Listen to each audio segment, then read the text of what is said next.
কালী দেবীকে বলা হবে তাগুত। আল্লাহকে বাদ দিয়ে যখন সরস্বতীর পূজা করা হবে তখন সরস্বতী দেবীকে বলা হবে তাগুত। অর্থাৎ আল্লাহর জায়গায় যাকেই বসানো হবে, আল্লাহর জায়গায় যেই বসবে তাকেই বলা হবে তাগুত। তাহলে ইবাদতের একমাত্র উপযুক্ত কে? আল্লাহ। এটাকেই বলা হয় তাওহীদ। এটাকে কি বলা হয়? তাওহীদ। এটাই একত্ববাদ। এটাই হলো ঈমানের সবচেয়ে গুরুত্বপূর্ণ পয়েন্ট। এটাকে বলা হয় তাওহীদ ফিল ইবাদত। ইবাদতের মধ্যে আল্লাহর একত্ববাদ, অর্থাৎ ইবাদতের ক্ষেত্রে আল্লাহর সঙ্গে অন্য কাউকে শরীক করা। যদি ইবাদতের মধ্যে আল্লাহর সঙ্গে অন্য কাউকে শরীক করা হয় তাহলে তাকে বলা হবে কি? বলা হবে। এতটুকু বুঝা গেল? আচ্ছা, এবার আরেকটা কথা বুঝেন। এই জন্য আমরা বলি কি লা ইলাহা ইল্লাল্লাহ, একমাত্র মাবুদ কে? আল্লাহ। একমাত্র মাবুদ কে? আল্লাহ। এটাই লা ইলাহা ইল্লাল্লাহ অর্থ, একমাত্র মাবুদ হলেন আল্লাহ। আল্লাহ ছাড়া অন্য কোন মাবুদ আর কোন মাবুদ না।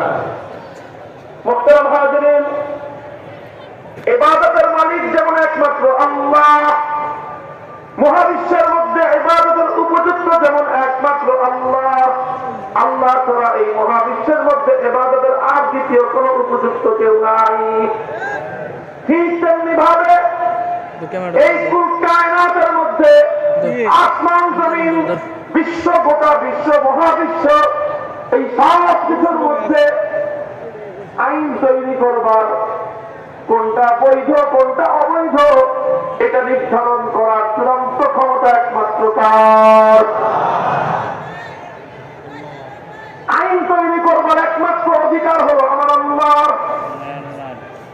চূড়ান্ত ভাবে আইন করার অধিকার আল্লাহ ছাড়া দুনিয়ার কোন মাখলুকের নাই। এটাও একটা তাওহীদ। এটাকে বলা হয় তাওহীদ ফিল আদিয়াত। এটা হলো আইন করার ক্ষেত্রে তাওহীদ, আইনের তাওহীদ। আরেকটা ছিল ইবাদতের তাওহীদ, আর এটা হলো কিসের তাওহীদ? আইনের ক্ষেত্রে তাওহীদ।